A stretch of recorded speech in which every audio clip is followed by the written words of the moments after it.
Hello, everyone. Karen Joseph here with 7 Networking. Yay! I am live streaming from my 7 Networking page today. Let me check. I don't know about the Wi-Fi, but hopefully it is working and will last for this live stream.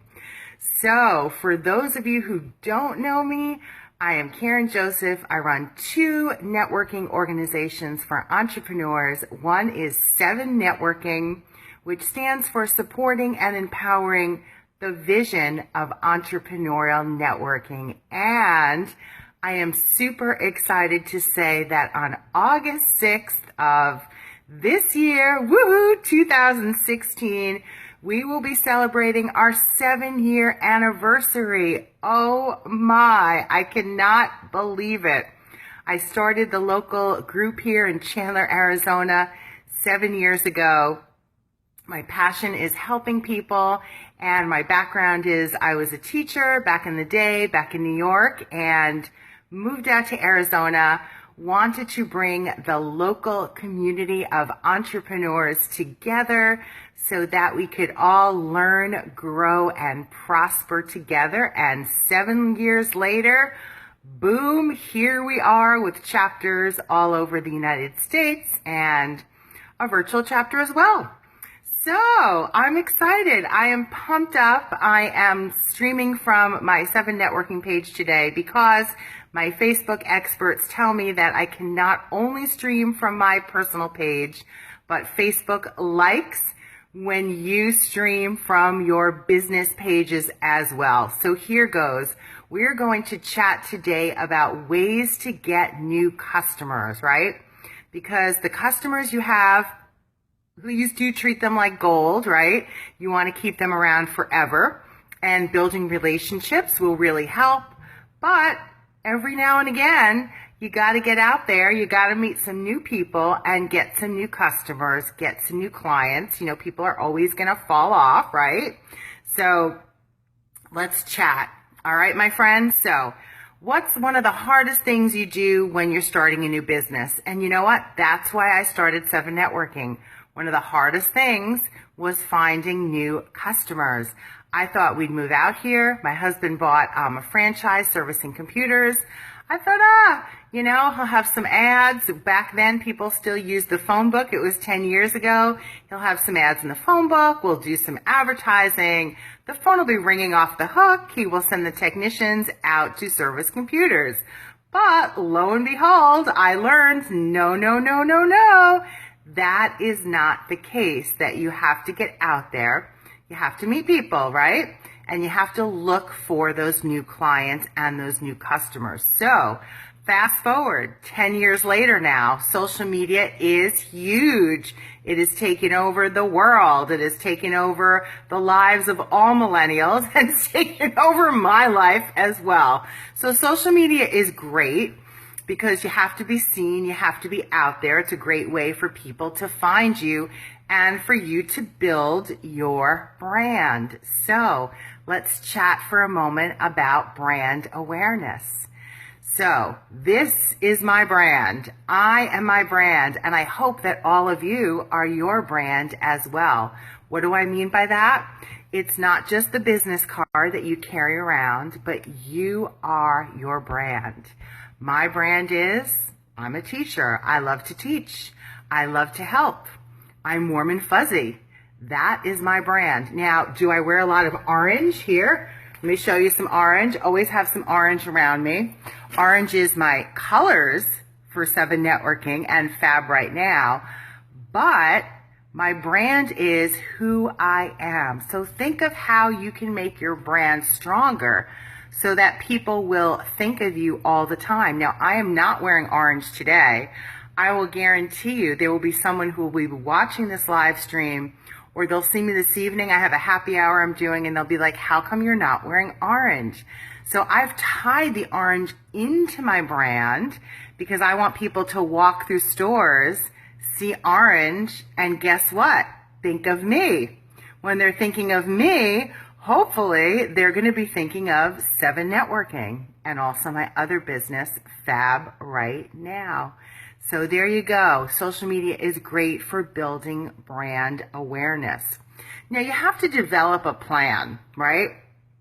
What circles do people that you're looking for to do business in, where do they go? Where do they travel? You know, maybe it's a pool club. Maybe that's a good place for you to look for new customers. Maybe it's a bowling league that you could join. But where are the people that you are looking to do businesses? Where can you find them? And most importantly, where can they find you? Maybe it's the moms at your children's school, right? Maybe you play a sport. Maybe it's softball. Maybe those people who are playing sports with you, maybe they could be your next great clients and customers. So think about where you travel, right? It's all planned. It's in a plan. And relationships matter, let me tell you. Networking is a great way to meet new people, to build those relationships, and to get new customers, right? So look for a networking group in your area. I'm telling you that will help so you can build those relationships and organically get some new clients. And another important thing is you need to always find a way to put your information in front of people, right? Because chances are they're going to meet you once, they might meet you twice, and are they going to do business with you right away? Probably not, unless you really, really, really have something that they need. So think of that. You would have to be in front of them. Now, how can you be in front of them? Okay, sorry about that. I got a message and I was clicking it out of the way. How can you be in front of those people? Now, a blog, right? People can read your blog, learn about you, learn about what you are the expert in your field. Maybe it's a newsletter. Have you thought of getting a newsletter together? It's a great way when you're out and about to collect emails from people and send them tips, send them hints, send them tricks about things that they'll be interested in. And voila, you will be in front of them all the time. It's that little drip system.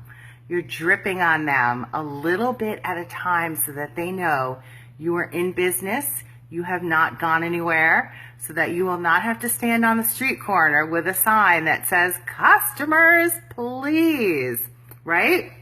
Now, another thing to realize is there is no easy path to success, right? It takes a lot of work to build a business. Rome was not built in a day. It takes time. It takes perseverance. It takes elbow grease. Remember what our grandmothers used to say, use elbow grease when you're cleaning that bathtub? Well, you know what? Same thing applies for your business. You are going to have to use elbow grease. You are going to have to work hard and persevere. There are going to be days that are going to be phenomenal. There are going to be days that are going to be not so great, but it is important to persevere. Never, ever, ever give up. And guess what? You will find those new customers.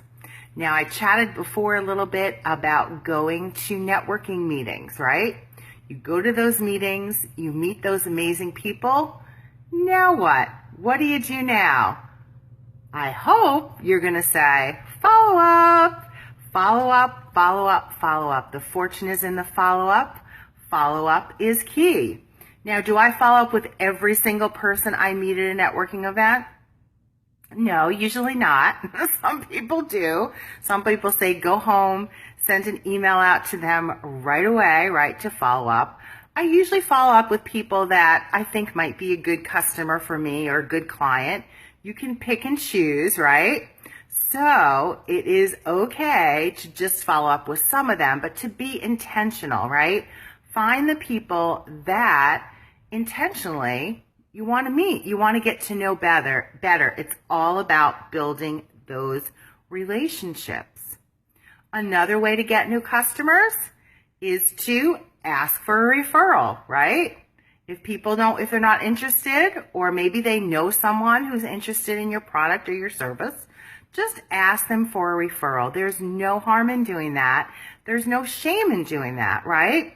You're the best at what you do, and you have to believe in yourself. And if you believe that you're the very, very, very best at what you do, then you should be fine going out there asking for referrals, right?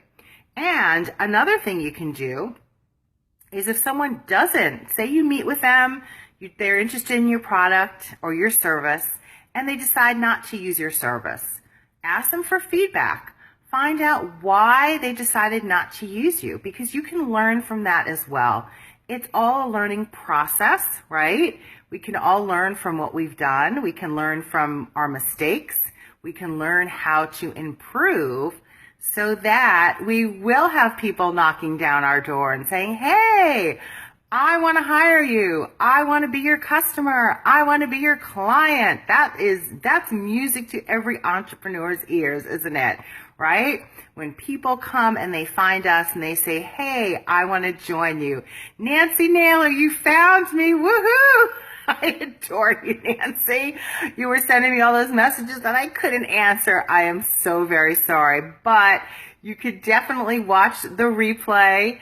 It is short, it is sweet, and yes, thank you for supporting me always, Nancy, but you found me. Woohoo! Tried to get on here from 7 Networking, but I realized people don't know how to find 7 Networking, so I got to work on that, right? I have to improve that so that more people will know that 7 Networking is out there. So my friends, have a wonderful, fabulous day. Watch the replay. I appreciate all of the live viewers. Nancy for tracking me down. I spoke about perseverance, and she always perseveres. And also for the replay viewers. And I will see some of you tonight. Happy hour. We're going to get to, hey, sneaking on there at work. All right. Watch the replay, Karen. Take care of those babies. I'll talk to you all soon. Thanks. Bye-bye.